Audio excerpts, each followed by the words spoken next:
Bismillahirrahmanirrahim. Assalamualaikum warahmatullahi wabarakatuh.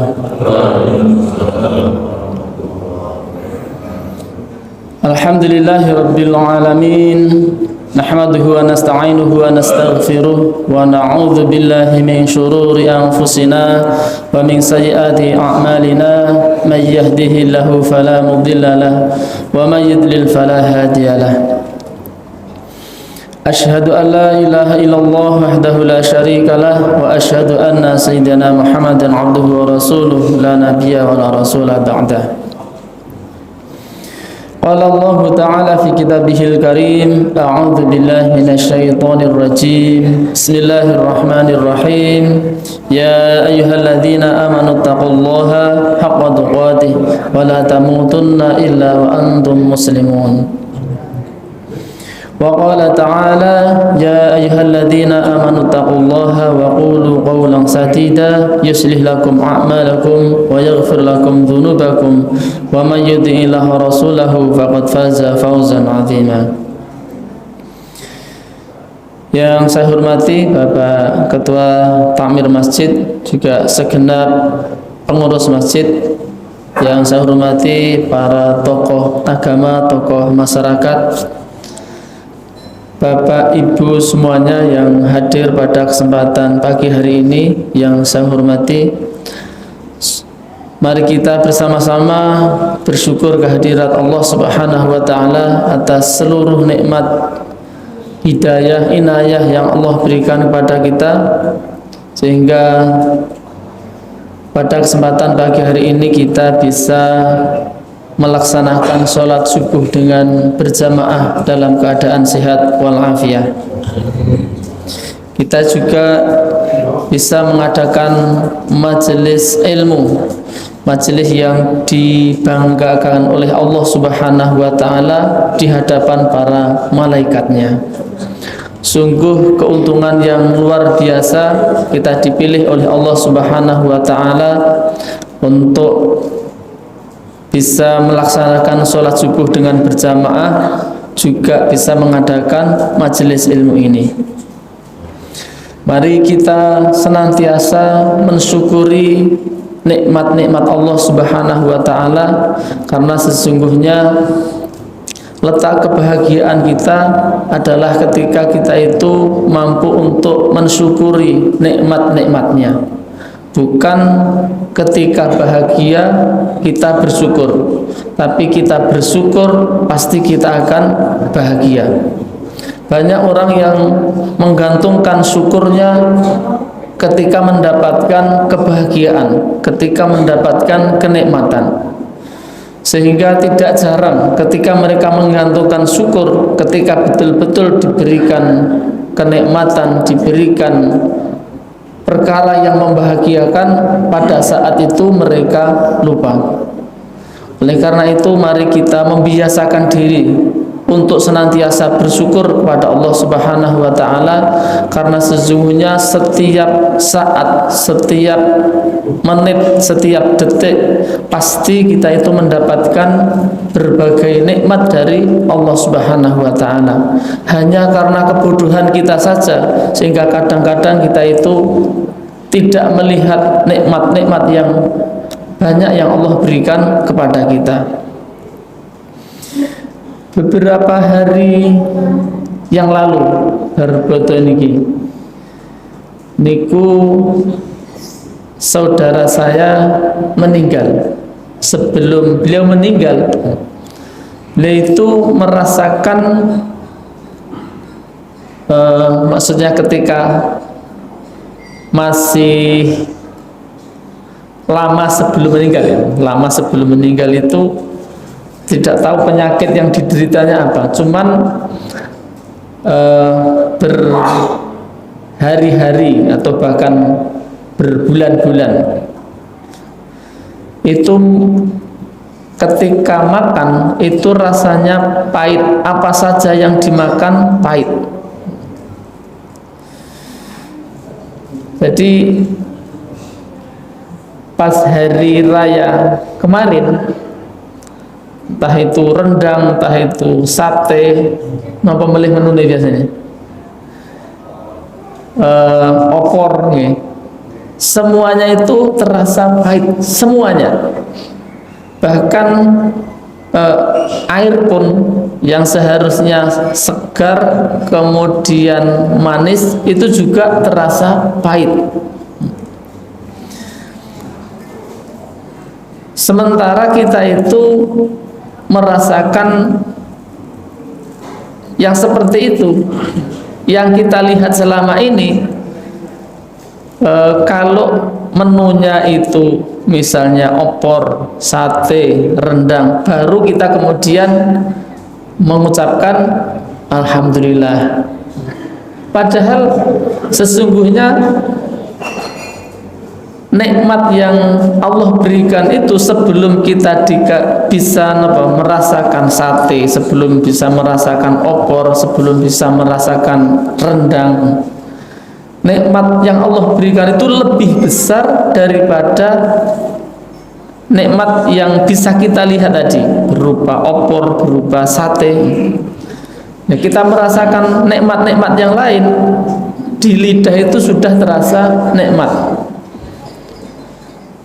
Jangan beri nikmat napa melih sayur tahu, nikmat mie, nikmat.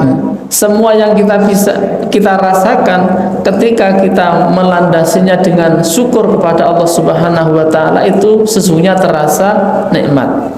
Coba kalau kemudian nikmat tadi dicabut oleh Allah Subhanahu wa taala sehingga semua yang dirasakan itu dados pahit. Selama ini kan kebanyakan kita seperti itu. Kebanyakan kita baru kemudian merasa senang, baru kemudian mengucapkan alhamdulillah kalau menu yang dihidangkan adalah menu-menu yang sesuai dengan selera kita. Sementara kalau menunya itu kurang seret, tidak jarang kemudian kita itu mencela. Nah, ini perbuatan yang sama sekali tidak bagus dan perbuatan yang buruk nih. Jadi mari kita membiasakan diri untuk mensyukuri dan untuk melihat betapa nikmat Allah Subhanahu wa taala yang diberikan kepada kita itu sangat banyak dan luar biasa banyaknya. Imam Al-Ghazali beliau mewanti-wanti, memberitahu kepada kita bahwa nikmat yang diberikan kepada Allah itu sangat agung dan luar biasa. Kalau kemudian kita tidak bisa melihatnya, itu hanya karena kebodohan kita di dalam melihat nikmat-nikmat Allah tersebut. Beliau sampai kemudian menjelaskan secara detail bagaimana kalau kemudian kita yang sekarang ini bisa melihat, kemudian Allah cabut sementara penglihatan kita, kemudian setelah itu Allah kembalikan lagi, baru kita mengucapkan alhamdulillah. Gini apa nggih? Wonten tiyang niku sehat waras wiris, gawehane ngeluh mulai dari pagi sampai sore, ngeluh mawon. Enten mawon iki saiki usaha sulite ora mekakat. Yang diucapkan dari lisannya terus keluhan dan keluhan. Padahal nikmat Allah Subhanahu wa taala itu banyaknya luar biasa. Kalau kemudian dia dikasih sakit, kemudian setelah beberapa hari, beberapa minggu kemudian dia sembuhkan, maka dia akan mengucapkan alhamdulillah. Mengapa dia itu baru mengucapkan alhamdulillah ketika diberi sakit kemudian disehatkan lagi? Mengapa bukan ketika sehat dia itu memperbanyak syukur kepada Allah Ta'ala? Maka mari kita bersikap cerdas selagi kita itu diberikan kesehatan, diberikan kemakmuran seperti sekarang niki pengajian wonten kopine, masya Allah, wonten jajanipun, boten setiap pengajian wonten ngaten niki, namun di masjid mriki mawon. Beberapa hari niki kula lagi mengadakan pengajian-pengajian seperti tadi malam, boten enten. Mboten enten iki kopine, mboten enten. Wah niki memang di masjid niki luar biasa. Wonten kopine, wonten jajane, malah kadang wonten hidangane. Wah, ini luar biasa, nikmat-nikmat yang memang harus kita syukuri ya. Kemudian salawat serta salam semoga senantiasa melimpah pada Nabi kita, Nabi Agung Muhammad sallallahu alaihi wasallam. Moga kita memperbanyak salawat atas beliau. Mudah-mudahan kita nanti diakui sebagai umatnya dan mendapatkan syafaatnya di yaumil qiyamah. Pada kesempatan pagi hari ini kita akan melanjutkan pembahasan kita dari kitab Nashaikhul Ibad. Ini bab-bab yang akhir, beberapa nasihat yang sangat bagus dari Wahab bin Munabbih. Imam atau Syekh An-Nawawi beliau menulis di dalam kitab ini beberapa nasihat yang akhir. Bismillahirrahmanirrahim. Qala al-musannifu rahimahullah nafa'anallahu bi ulumihi fid dharaini. Man arada ayyakuna lahu fi qabrihi munisun falyakum fi zulmatil laili wal yusalli sholatan nafilati walau rakaatan. Barang siapa yang menghendaki di dalam kuburnya nanti perkara yang menyenangkan, barang siapa yang menghendaki di dalam kuburnya nanti pengen seneng, pengen perkara yang membahagiakan, maka hendaknya dia melakukan qiyamul lail di kegelapan malam, dan hendaklah dia itu melaksanakan sholat sunnah meskipun hanya 1 rakaat. Hendaknya melakukan sholat bangun malam kemudian melakukan sholat walaupun hanya 1 rakaat. Untuk apa? Agar saat kita di kuburan nanti kita mendapatkan perkara yang menyenangkan. Niki wekdal-wekdalipun bagi orang-orang yang diterima amal kebaikannya, insya Allah niki tesik semangat-semangate. Karena salah satu tanda bahwa ibadah kita itu diterima itu berkelanjutan. Bukan berarti jangan-jangan ibadahku ora ditompo. Saya tidak bilang begitu. Hanya kita perlu khawatir kalau kemudian selama Ramadan kita itu sregep sholat, nek poso wis genah nggih, sregep poso, sregep sholat, sregep ngaji. Kemudian setelah Idul Fitri berhenti puasa, otomatis nek tanggal 1 ning bar niku nggih dimulai poso 6 dina, awang-awangan ngasek meh entek dereng poso misale. Niki pun hari pinten niki? 22 nomor 23. Nah, nek misalipun enten sing dereng napa melakukan puasa Syawal, monggo selak kentekan wekdalipun nggih. Misalipun selama puasa kita itu sregep poso, sregep ngaji, sregep jamaah, sregep sholat malam, kemudian setelah puasa putus semuanya, jamaah males soalnya napa weteng kebak terus males nggih, enten ngoten niku nggih. Terus kemudian salat malam ngepluk. Nggih, ngepluk niku napa nggih? Bahasa Indonesia ini ngepluk niku tidak kuat untuk bangun malam.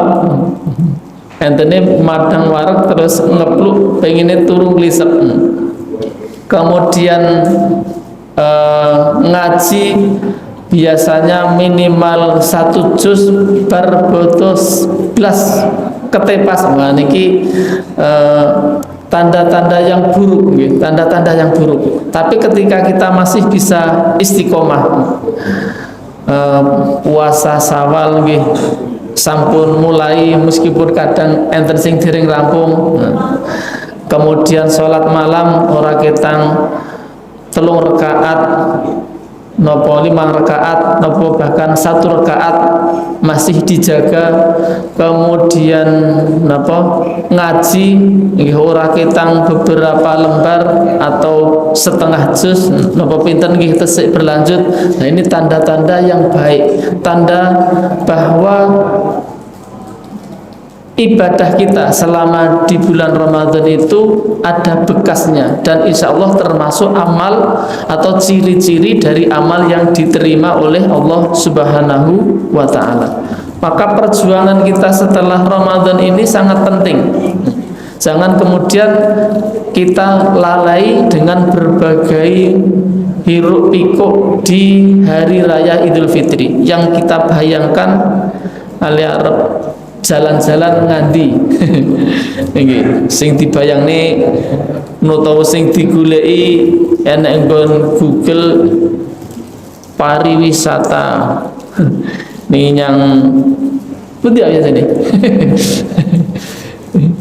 ngelayar wonten teng iya ora tak kenal soalnya kenal kula pancer ngoten nek pancer bola bali nggih. Tidak hanya itu, tapi kita biasakan sehingga meskipun ini di bulan Syawal, bulan yang menyenangkan, kita tidak terlena dengan berbagai kesenangan-kesenangan. Amaliyah kita yang selama Ramadan kita lakukan dengan semangat masih kita jaga di bulan Syawal menika.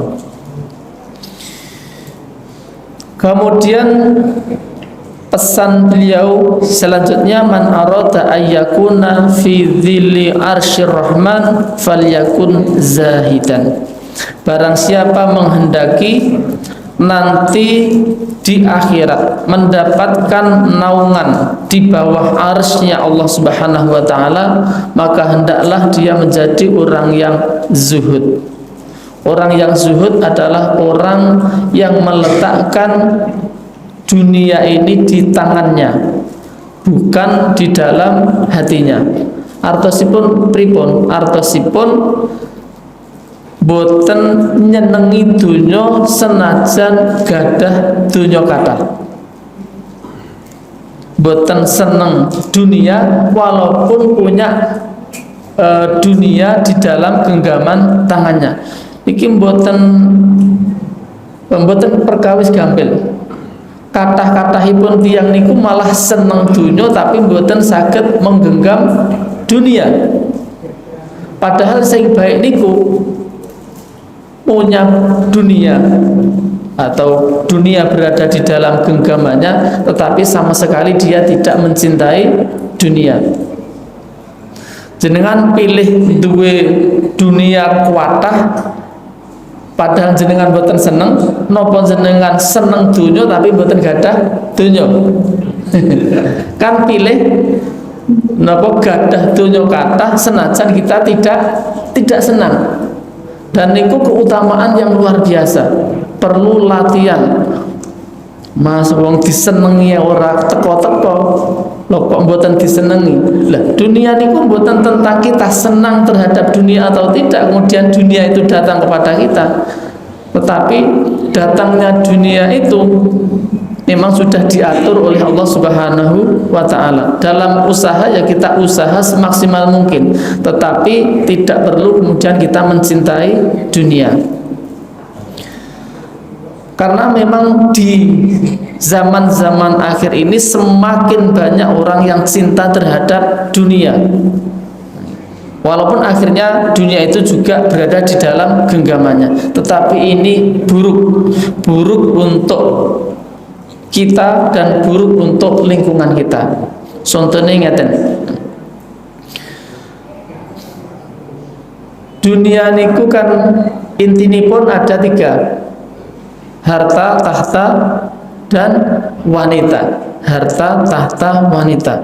Banyak orang yang di dalam mendapatkan harta itu tanpa peduli apakah itu haram, apakah makruh ataupun syubhat. Yang penting didapat. Nah, maka kalau sudah seperti ini, ya berarti dia itu betul-betul cinta dunia. Demikian juga orang yang menginginkan tahta, tidak peduli bagaimana caranya, yang penting dapat. Kalau bisa ya dengan cara halal, kalau tidak bisa dengan cara makruh, kalau tidak bisa juga dengan cara haram juga tidak masalah. Itu berarti sudah betul-betul cinta dengan dunia. Dan faktanipun kathah wonten tiyang niku ingkang nyilih-nyilih duit boten sidik ratusan juta untuk agar bagaimana bisa diterima menjadi pejabat atau pegawai ngoten niki. Niku kula mboten ngarang. Faktanipun niku memang dia cerita mau pinjam uang sekian untuk apa? Untuk bisa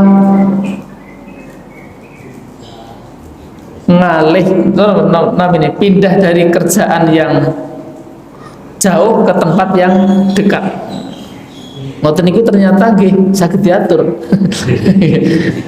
Menawi boten ceritane boten ngertos. Karena diceritani oh ternyata yang niku misalnya kerjane enten NTB misalnya atau enten Kalimantan, enten Papua ngoten. Terus kemudian ada kesempatan, kemudian dikasih informasi. Yuk kira-kira bahasane simpel ngeten.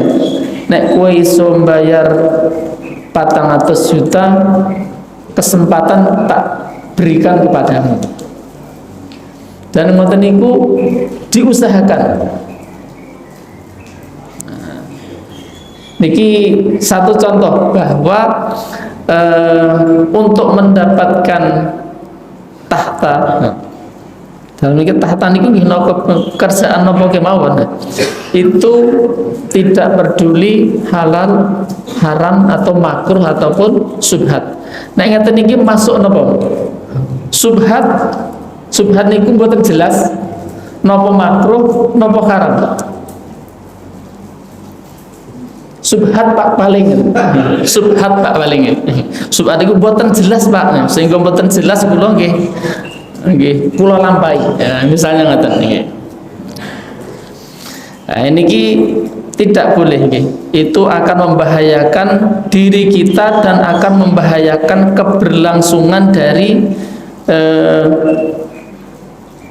keadaan sekitar kita. Hendaklah kita bersikap zuhud. Kemudian wanita, harta tahta wanita. Dalam mendapatkan wanita niku nggih ngoten. Wonten tiyang niku napa dereng paham napa pripun, wonten setunggaling keluarga niku kurang harmonis. Kemudian istrinya ngadu, misalnya wonten wong wedok ngadu teng kula misalnya. Kemudian ternyata misalnya jadi misalnya lah, misalnya wonten duda kemudian dicurhati seorang wanita yang masih punya suami bahwa suaminya itu begini. Karena sering curhat, akhirnya tiyang niku dados seneng. Terus ngeten, wis awakmu timbang urip sengsara, kamu minta cerai saja dengan suamimu. Nanti kalau sudah cerai tak tampani. Ngoten niku termasuk subhat nopo makruh nopo haram. Ngoten niku termasuk haram nggih, mboten subhat. Nggih, mboten subhat, mboten makruh tetapi termasuk haram. Wong sampun diceraikan mawon nggih. Mboten enten pembicaraan sebelumnya napa-napa. Seorang wanita sudah diceraikan kemudian baru beberapa hari dilamar niku mboten saged. Tidak boleh dia menerima lamaran. Lho niki dereng napa-napa sampun kon cerai, kon nek awakmu wis cerai tak pek. Kalau kamu sudah cerai tak tampani, gak usah khawatir. Wah niku napa haram, tidak boleh. Walaupun faktanya wonten. Nah, ya. Jadi hendaklah bersikap zuhud terhadap dunia, baik itu harta, tahta ataupun wanita. Wal khamis man arada ayyakuna hisabuhu yasiran falyakun nasihan li nafsihi wa ikhwanihi. Barang siapa yang menghendaki hisabnya nanti di akhirat itu ringan, maka hendaklah dia menjadi penasehat bagi diri sendiri dan penasehat bagi orang lain. Diriwayatkan dari Utsman bin Affan radhiyallahu anhu bahwa beliau berkata, man lam yastad yauman yaumin khairan fadzalika rajulun tajahhaza ila nari ala basiratin. Niki mengamalkan hadis ini bau Sayyidina Utsman bin Affan ngendikan barang siapa yang bertambah hari demi hari tetapi tidak bertambah kebaikannya, maka sesungguhnya orang tersebut adalah orang yang mempersiapkan dirinya ke neraka moploh niku ketok motor, atau dengan nyata-nyata dia itu bersiap menuju ke neraka ketika hari demi hari dilalui tapi tidak bertambah kebaikannya. Artinya ketika seseorang itu hari-harinya bertambah tetapi kebaikannya tidak bertambah, maka hakikatnya dia sedang mempersiapkan diri menuju neraka. Ruwiya annahu sallallahu alaihi wasallam qala idza wajada ahadukum li akhihi nuskan fi nafsihi falyadhkurhu lahu. Barang siapa yang dia menemui untuk saudaranya sebuah nasihat pada dirinya, maka hendaklah dia mengutarakan kepadanya. Misalipun panjenengan niku gadah unek-unek pengen nasihati kula, panjenengan sampai nih mawon. Kira-kira maksudnya ngoten nggih. Menawi panjenengan atau sinten kemawon punya unek-unek pengen memberikan nasihat kepada saudaranya, entah itu perkara dunia ataupun perkara akhirat, hendaklah itu disampaikan kepada saudaranya. Ampun ditahan. Misalnya kenapa ini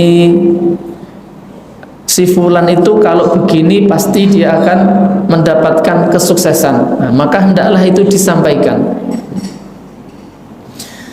Orang yang memberikan nasihat kepada orang lain, orang yang menginginkan kebaikan untuk orang lain, maka dia nanti akan dimudahkan hisabnya di akhirat nanti. Maka hendaklah kita itu menginginkan kebaikan untuk saudara-saudara kita. Menawi kita menginginkan kebaikan untuk saudara-saudara kita, maka Allah juga akan memberikan kebaikan-kebaikan kepada kita. Ini kumpul mesti panjenengan nyeneng niti yang sanes, pasti kita akan diberikan kebahagiaan oleh Allah Subhanahu wa ta'ala. Dan sebaliknya ketika kita itu mempersulit orang lain, yakinlah bahwa kehidupan kita akan sulit juga. Kalau tidak sekarang, pasti suatu ketika.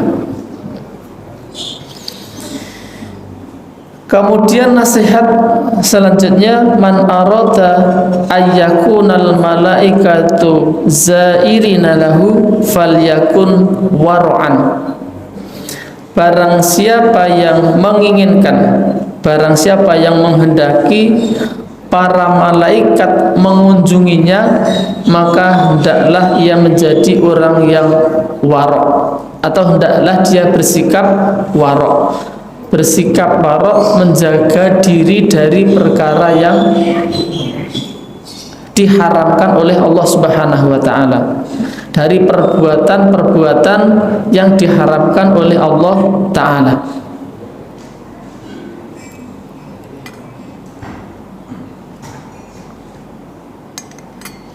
Niki yang mengunjungi adalah malaikat rahmat, ya. Yang mengunjungi adalah malaikat rahmat, bukan malaikat maut. Wah, niki nek malaikat nyedak engko patute ngaten. Jadi kalau kita pengen malaikat itu berkunjung kepada kita, mengunjungi rumah-rumah kita, maka hendaklah kita itu bersikap warok. Kalau tidak halal, betul-betul tidak mau. Meskipun perkara niku suwidik, katutan sidik, menawi haram boten purun. Niki sekalipun sedikit, kalau haram betul-betul tidak mau. Nikulah tiang ingkang warok, menjaga diri dari perkara yang diharamkan oleh Allah ta'ala. Terkadang tiang niku diberi sesuatu yang haram dalam jumlah besar tidak mau, tapi dalam jumlah yang sedikit kemudian dia tidak menjaga diri. Niku pintere setan ngoten. Itu salah satu godaan setan, bagaimana seseorang itu terjerumus ke dalam perkara yang haram. Kursi di ora apa-apa. Dan dari sedikit itulah kemudian nanti setan akan memberikan kesempatan-kesempatan yang lain. Oh, si fulan itu kalau banyak nggak mau, berarti sedikit-sedikit. Pokok 5.000, pokok 3.000, 2.000, perkara yang haram. Akhirnya kalau sudah sedikit itu mau, nanti agak porsi yang akan agak banyak, terus nanti akhirnya banyak pun mau. Nah, sehingga kita harus berkomitmen, sekalipun sedikit, ibarat air sekalipun setetes, kalau itu haram tetap tidak mau. Orang-orang yang bisa warok, orang-orang yang bisa menjaga diri dari perkara yang haram atau perbuatan yang haram, maka dia akan dikunjungi oleh malaikat rahmat.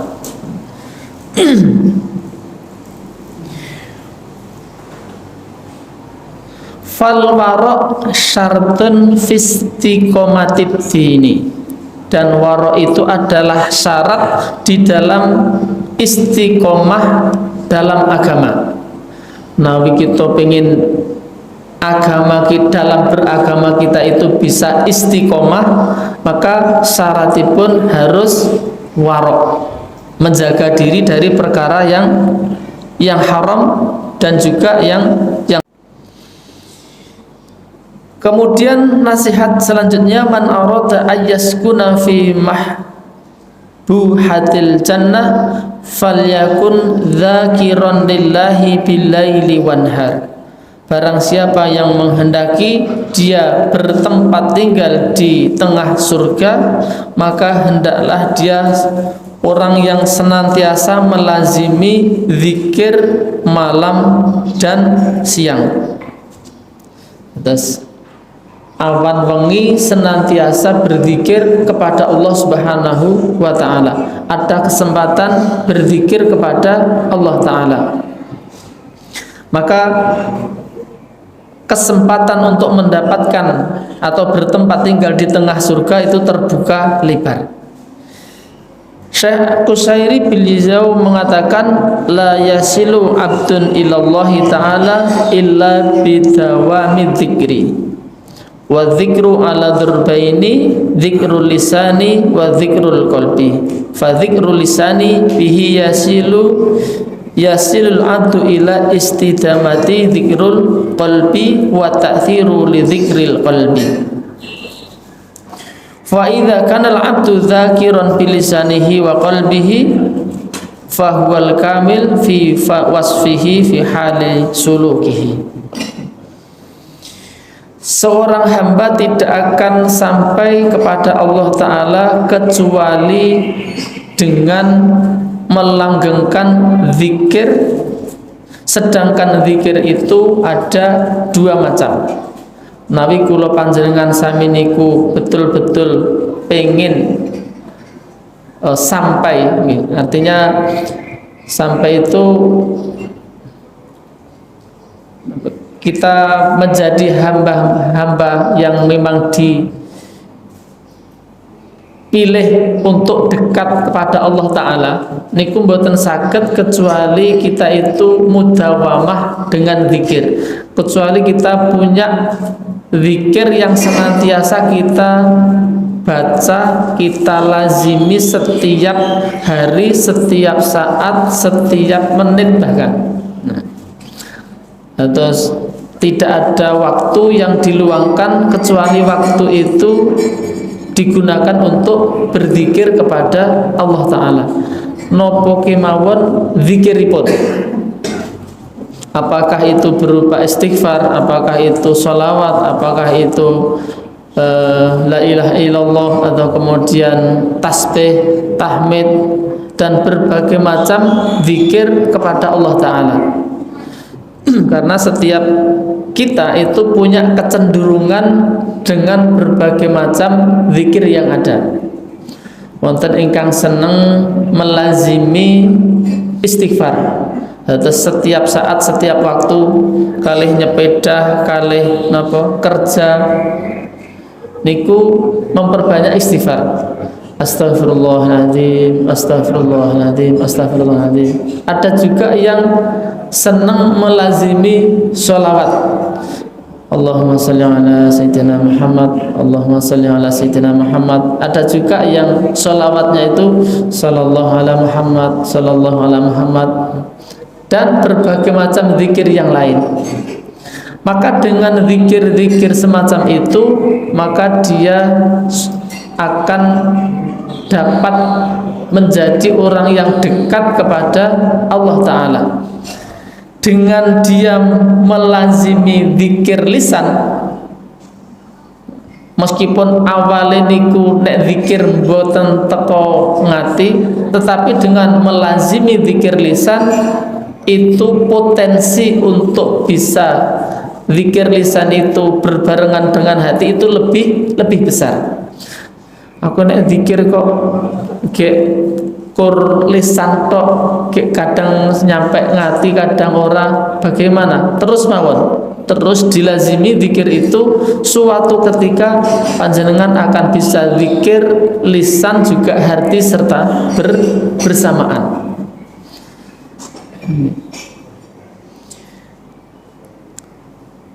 Apabila seseorang itu sudah bisa berzikir dengan zikir hati dan lisan secara bersamaan, maka itulah zikir yang sempurna dan dia akan bisa mencapai tingkatan dekat dengan Allah Ta'ala.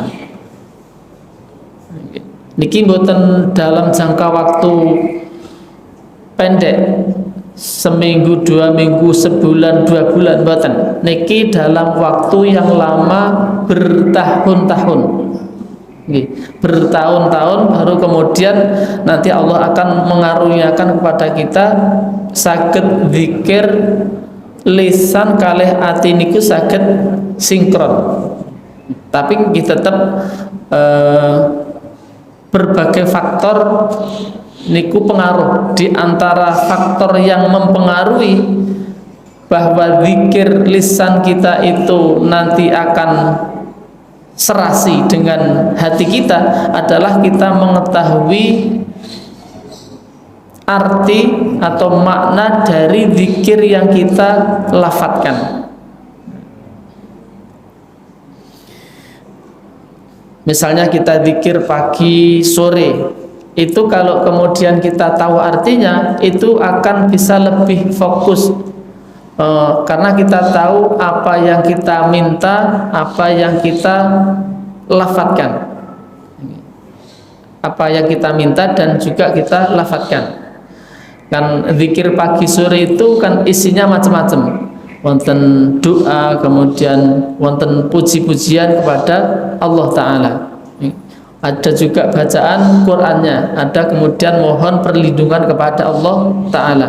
Kalau kemudian kita tahu artinya, Masya Allah, itu akan bisa membekas di dalam hati kita, dan kita mengucapkan zikir-zikir itu akan punya ruh. Betul-betul kita membutuhkan itu. Misalipun ngeten, salah satu zikir yang dibaca ketika pagi ataupun petang, Allahumma inni as'alukal afwa wal afiyata fid dunya wal akhirah. Allahumma inni as'alukal afiyata fi dini wa dunyaya wa ahli wa mali.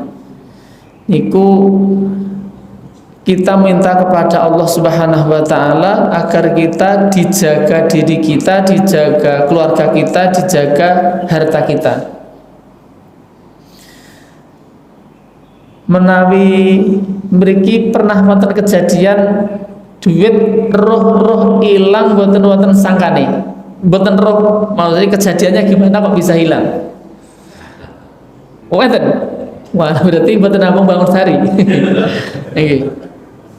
Kula ini pernah napa rada nesu gara-gara tiba-tiba ditanya setengah rada nuduh. Oh, awakmu jiko duit ku to, Mas? Lha kan teko tapi rada nuduh kan iki. Lah kok hilang? Wong saya itu nggak tahu tempat dia naruh di mana, kok tiba-tiba tanyane ngoten rada napa nggih? Nuduh rada tenanan ya. Dikira kita itu sama sekali saya nggak tahu. Nek cara wong Jawa ngoten kan wis wa kira-kira sing jiko tuyul ngoten. Dan banyak tetangga itu yang punya kasus seperti itu. Dan niku salah satu zikirnya adalah niku, Allahumma inni as'alukal afwa wal afiyata fi dini wa dunyaya wa ahli wa mali. Agar kita dijaga dunia akhirat kita, dijaga keluarga kita, dan dijaga harta kita. Kula niku nggih kerep kehilangan duit niku kerep. Ning tak eling-eling, kula kelingan kemana duit itu larinya. Nggih.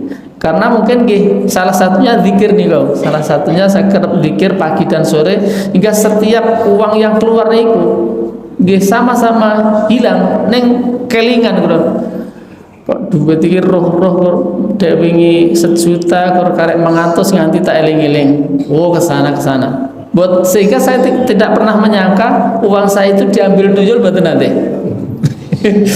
Nggih. Nah ibu-ibu pripun? Mau duitku hilang ora genah sangkane mesti dijikok tuyul. Nek kula mboten. Kula niku kelingan. Bahkan ketika uang niku kelingan roh kok 300 hilang. Oh ini tak nggo bayar listrik. roh hilang banget niku. Ternyata hanya lupa kawan, bareng pun seminggu dieling-eling bahwa ternyata kesini. Dan alhamdulillah saya tidak pernah kehilangan uang yang itu buatan kelingan utawa dalam napa niku jareke dijiko tuyul. Nggih salah satunya niku. Dan pengen zikirnya zikir pagi sore. Nggih. Itu yang menjaga Allah Subhanahu wa Ta'ala, karena kita sudah meminta kepada Allah, berdoa kepada Allah agar harta kita dijaga oleh Allah Subhanahu wa Ta'ala.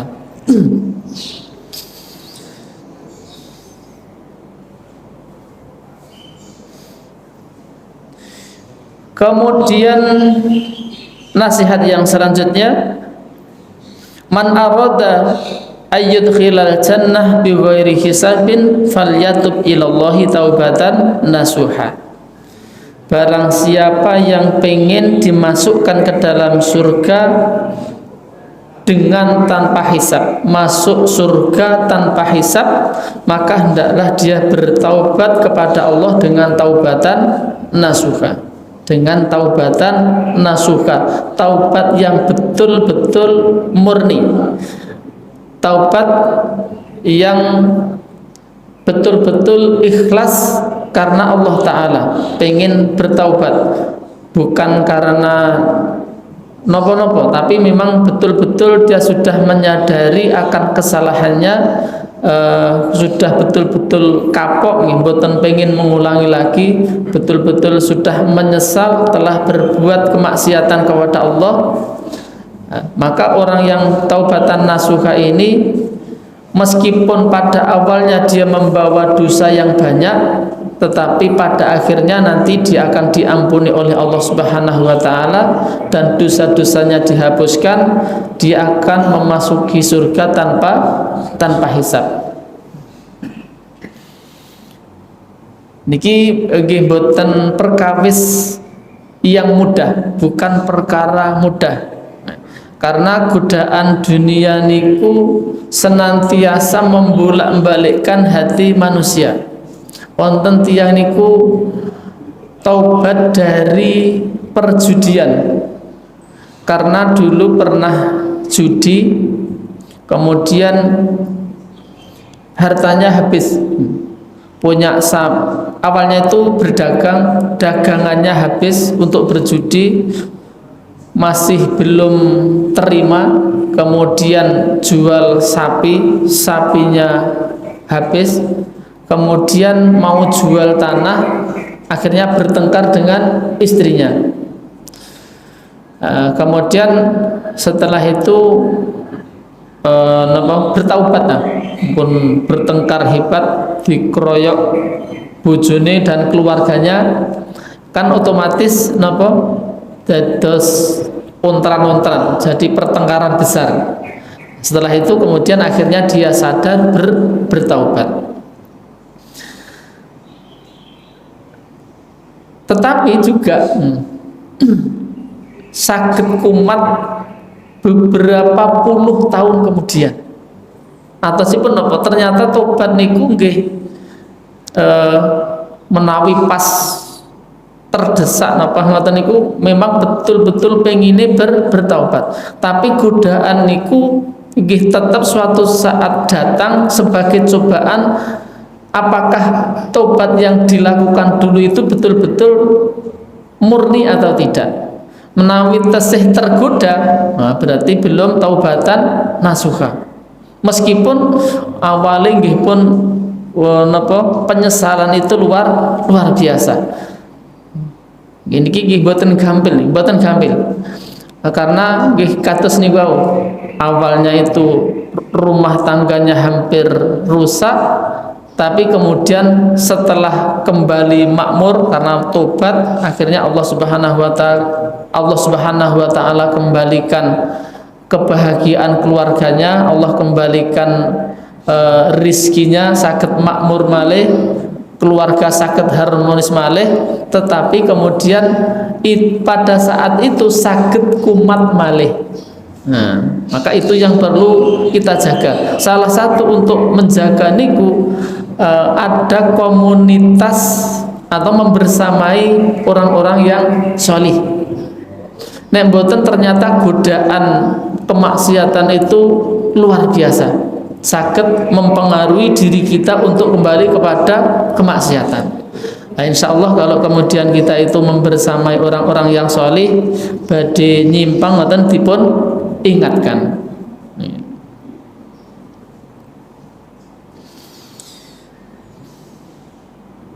Kemudian nasihat yang selanjutnya, man arada ayyakuna ghaniyan falyakun radiyan bima qasamallahu lahu. Barang siapa yang menghendaki dia menjadi orang yang kaya, maka hendaklah dia ridho, menjadi orang yang ridho dengan apa saja yang telah Allah bagikan untuknya. Yang niku menawi ridho pun penak, senajan hidup kita itu pas-pasan tetap penak, tetap enak.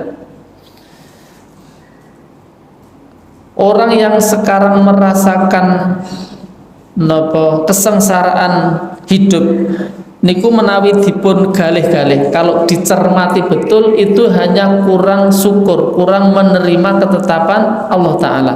Setidak enak-enaknya hari ini masih tidak enak zaman saya masih kecil.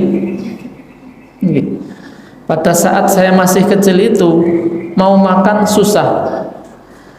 Itu ketika pagi deploi telo napa niku gaplek. Atau yang luar Pacitan mungkin buatan kenal gaplek kan apa. Tadi singkong dikeringkan kemudian ditumbuk ini. Artinya saya sebagai pelaku yang tukang glepung cara Jawa, tukang. Kemudian dibuat tiwul. Pada waktu saya kecil seperti itu. Nah sekarang ya ngoten niku buatan patek usum. Buatan patek usum. Anak saya itu sudah nggak kenal gitu, nggak kenal. Artinya zaman sekarang itu bagaimanapun tetap lebih makmur daripada ketika saya masih kecil. Nah kalau kemudian hari ini kita nggak terima dengan keadaan yang seperti ini, meskipun sebagian orang merasakan ekonomi sulit, nah, hendaklah kemudian tetap menerima, karena zaman ini masih tetap lebih makmur daripada zaman dulu. Barang siapa yang bisa menerima apa yang telah Allah bagikan untuknya, maka dia akan menjadi orang yang kaya, rumangsa tenang uripipun.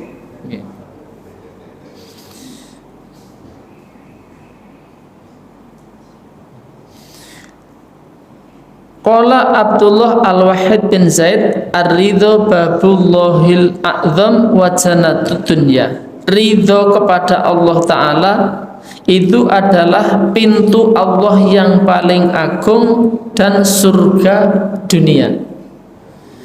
Panjenengan pengen mendapatkan ridhonya Allah, ridholah terhadap ketetapan Allah Subhanahu wa Ta'ala, maka engkau akan mendapati surga dunia. Artinya kita akan mendapatkan kebahagiaan dunia ini dengan kita ridho dengan apa yang Allah berikan kepada kita. Mungkin mekaten yang bisa kita bahas pada kesempatan pagi hari ini, insyaallah sampun wektalipun surung ya. Mudah-mudahan apa yang kita bahas pada kesempatan pagi hari ini berbekas untuk kita menambah semangat kita untuk terus taat kepada Allah Subhanahu wa Ta'ala, menerima ketetapan-ketetapan Allah Ta'ala, karena sesungguhnya ridho dengan ketetapan Allah adalah bentuk ibadah yang sangat besar pahalanya di sisi Allah Ta'ala.